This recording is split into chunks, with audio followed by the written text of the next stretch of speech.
السلام عليكم ورحمة الله وبركاته. أهلا بكم، رجعنا لكم ولا زلنا مع القانون 13 اللي هو قانون التضحية. التضحية باختصار إن أنت تضحي بشيء عشان تكسب شيء. قلنا لما بنضحي هنضحي بثلاث حاجات. إحنا ضحينا الأول بالإنتاج أو الخطوط الإنتاجية، وقلنا إن إحنا نركز، وأحسن حاجة اللي هو قانون التركيز، وأحسن حاجة مبدأ التخصص، والعالم كله بيتجه إلى التخصص. هنكمل النهاردة على التضحيتين التانية والتالتة. التضحية التانية اللي هي ايه؟ السوق المستهدف.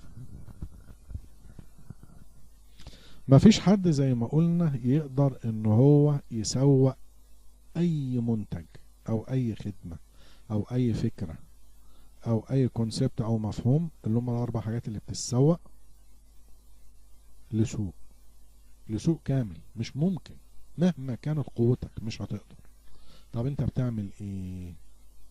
بتركز على حاجة، قطاع من السوق بنسميه احنا ايه؟ التارجت ماركت او السوق المستهدف. صح كده ولا غلط؟ قلنا الكلام ده في المزيج التسويقي وقلناه في حاجات كتير. تمام. طيب احنا النهارده هتضحي بالسوق المستهدف ازاي؟ يعني ايه ان انا اضحي بسوق مستهدف؟ هو انا بستهدف سوق ولا بضحي بسوق؟ هنحل المعضله دي في اللي احنا هنقوله. لو احنا جينا وخدنا مجال صناعه الكولا، اول ما نقول الكولا بيتبادر الى ذهنك مين؟ كوكا كولا. طب في حد غيره؟ بيبسي كولا. طب في حد غيره؟ يجي بعدها بقى اللي يجي. صح؟ شويبس، غيره. صح كده؟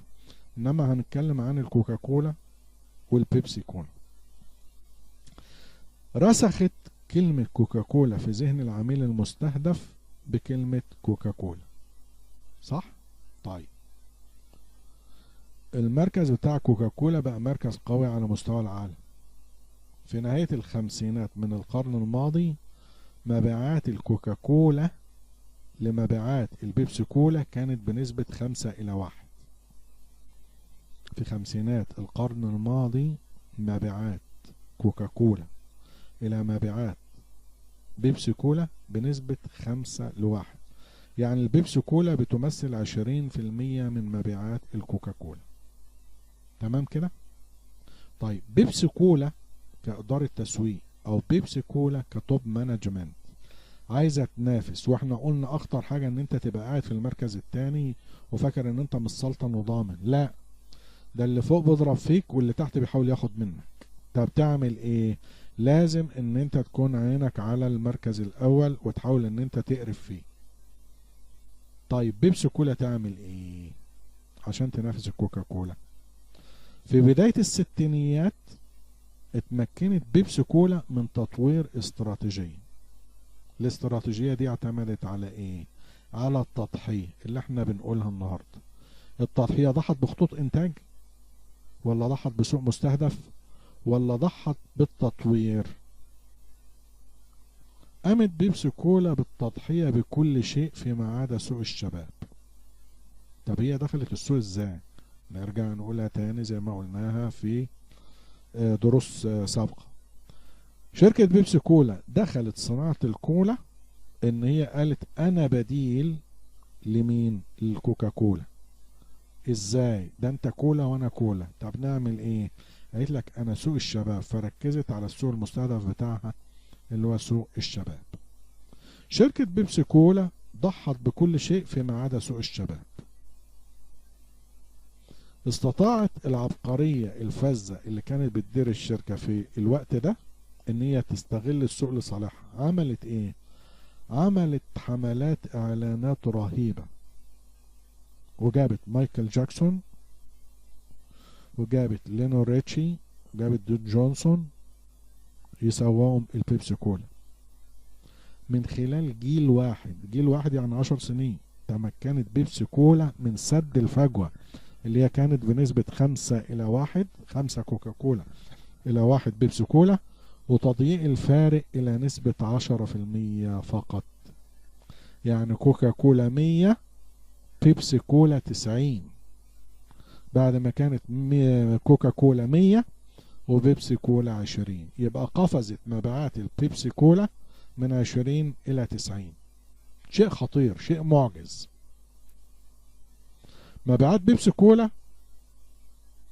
فائت مبيعات كوكا كولا في المتاجر المركزية الكبيرة اللي هي المتاجر المتخصصة. طيب كده انت عايز حاجة؟ لا، الف شكر والف حمد لك يا رب. تمام، ده المفروض ان هم يقولوا كده، انا اللي بقول يعني. برغم نجاح بيبسي كولا المذهل، انما هاجس توسيع الخيمة التسويقية كان موجود وباستمرار وملح. ايه توسيع الخيمة؟ قلنا اللي هو التوسع الافقي، اللي هي آفة الإدارة التسويقية. لما جت في التسعينات لم تتمكن من مقاومة الإغراء. احنا قلنا الخمسينات كانت نسبة كوكاكولا إلى بيبسي نسبة 100 إلى 20 أو 5 إلى 1. في الستينيات وعن طريق العبقرية الفذة اللي كانت بتدير قللت الفارق 10% فقط. جت في التسعينات وفي نهاية القرن الماضي وعملت ايه؟ قالت لك اتوسع. تتوسع ايه يا عم؟ اتوسع افقي. ماشي. راحت منزلة الاعلانات بتاعتها على ان بيبسي كولا شراب الجميع. طب بيبسي كولا كانت ايه؟ شراب الشباب. يبقى بيبسي كولا بتبص على ايه؟ اي حد عايش ممكن يشرب البيبسي كولا. طب الكلام ده بتاع مين؟ ده بتاع كوكاكولا وبتاع الكلاسيك. طب انت جاي بتاخد مين؟ تم تقديم الفكرة الرئيسية بكلمة واحدة: تيكت، خدها. وبيدي لك الاعلان، بيجيبهم اشخاص كبيرة في السن فوق ال50 مثلا بيشربوا البيبسي. وكالة الاعلان اللي كانت قايمة بالحملة قالت ان احد اسباب تراجع اعلانات بيبسي كولا في السابق ان هي كثفت التركيز على الشباب، وكان في الامكان ان هي تزيد مكاسب البيبسي كولا لو توسعنا افق. الراجل بقى اللي قام بالحملة لوحده قال لك ان اخطر حاجة عملناها الكلام الفارغ ده، ان احنا سيبنا التركيز على الشباب وقلنا خدها، وقلنا ان بيبسي كولا للجميع. كوكاكولا زي ما مجلة فورشان بتقول اكبر علامة تجارية قوية في العالم، وفعلا. وفي التصنيف السنوي دايما بتيجي شركة كوكاكولا على مستوى العالم رقم 1. لما شركة بيبسي كولا بتقوم بتطوير استراتيجية بتقوم على التركيز، يبقى هي هتكون في مرمى النظر بالنسبة لمين؟ لمتصدر الدوري العام اللي هي كوكاكولا، ويبقى واخد باله منها. وهتبقى بيبسي مركزة قوي وقاعدة بتشوف كوكاكولا بتعمل ايه وتحاول تتفاديه او تحاول تكسب منها او تحاول تضعفها، هتبقى قادرة ان هي تركز. انما لو هي بتتكلم في حاجات تانية مش هتركز. طب ليه غيرت بيبسي كولا من الاستراتيجية القوية دي؟ على ما يبدو ان كان في قناعة قوية بان ايه؟ يقول لك الشبكة الواسعة بتصطاد عدد اكبر من العملاء او اكبر من السمك، وده كلام غلط. لان الامثلة السابقة والتجارب التسويقية اللي موجودة اثبتت عكس ذلك. لازم يكون لك هدف تسويقي واضح، زي ما قلنا لما تيجي تأسس شركة يكون لك هدف تسويقي واضح من انشاء الشركة. هتشتغل ايه؟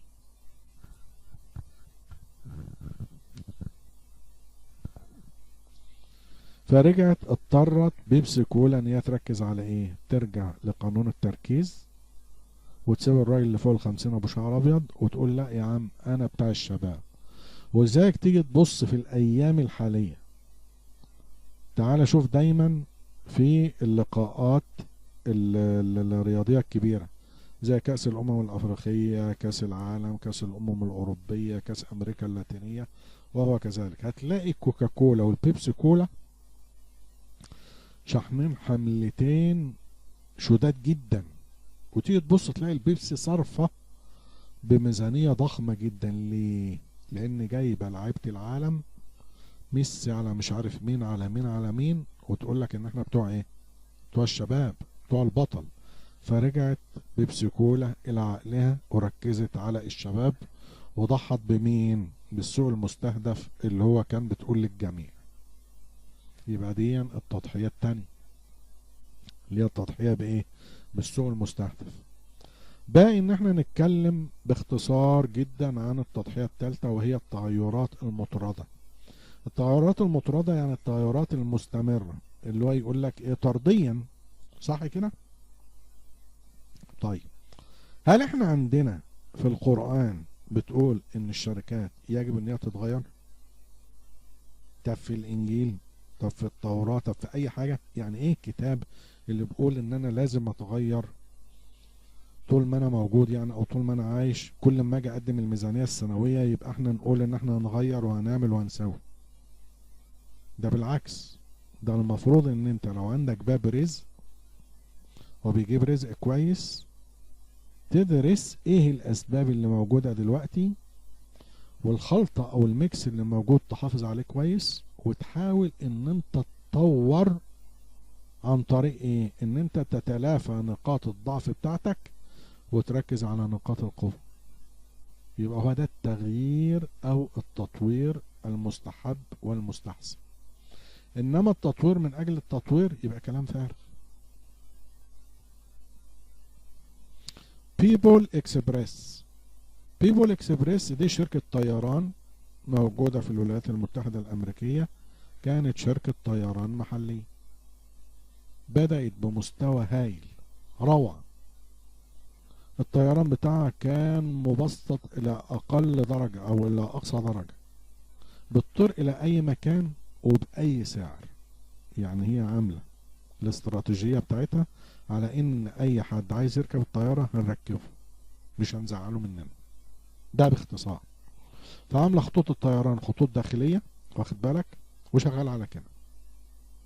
الناس لما كانوا بتروح تركب الطيارة بتاعتهم كانوا حتى يقولوا احنا رايحين على فين، لان كانت الاستراتيجية بتاعت الشركة دي اللي هي بيبول اكسبريس قايمة على رخص السعر مش الجودة. تمام؟ انما هي بتركبك الطيارة. حققت نجاح مذهل. ليه؟ لان التارجت ماركت المستهدف بتاعها كان مين يا اخوانا؟ كانت الناس اللي هي الدخول بتاعتها محدودة. الولايات المتحدة 51 ولاية، تعتبر قارة ما بين محيطين، يبقى الطيران فيها مهم جدا. طب انت الطيران عشان تحقق عايز فلوس، طب هنركب بقى الفيرست كلاس والمش عارف ايه وي وي وي وي، يبقى احنا عايزين فلوس جامدة. طب الناس اللي معاش فلوس وفلوسها محدودة، كانت البيبول اكسبريس واخدة الشريحة دي. بعد ما حققت النجاح اصيبت بعدوى ايه؟ التطوير. قالت لك نعمل ايه؟ قالت لك ناخد كل شيء. مفيش حد بياخد كل شيء. دخلت بيبول اكسبريس في ان هي تستثمر في مجال الطيارات الجديدة زي 747 او 747، ودي مشكلة. بدأت بان هي تعمل رحلات طيران لخطوط طيران مزحومة اصلا زي المدن الكبيرة شيكاغو، دنفر. بدأت كمان تخرج خارج الولايات المتحدة الامريكية وتروح اوروبا الغربية، وانتقلت لاوروبا الشرقية. فكده احنا وسعنا الخريطة اللي بنشتغل عليها جامد، كده احنا فتحنا الماركت بتاعنا جامد. هل احنا قادرين على كده؟ فرونتير ايرلاين اشترت ودخلت درجات مع الدرجة الاولى، وبقى في الممتازة وفي الفاخر وفي كده الشركة عملت ايه؟ توهت نفسها. بسرعة شديدة بدأت ان هي تفقد اتجاهات البوصلة بتاعتها، بدأت الخسائر ترف من كل ناحية، وصلت الى حافة الافلاس. مين اللي انقذها من محكمة الافلاس او من شبح الافلاس؟ تكساس ايرلاين. جت شركة تكساس ايرلاين اشترت شركة بيبول اكسبريس عشان تبعد عن شبح الافلاس. في الوقت ده كان وايت كاستل زي ما هي من 60 سنة او من 70 سنة بتقوم ببيع نفس الشرايح المجمدة وعند اسعار معقولة، بلاش نقول رخيصة، لا تنافس.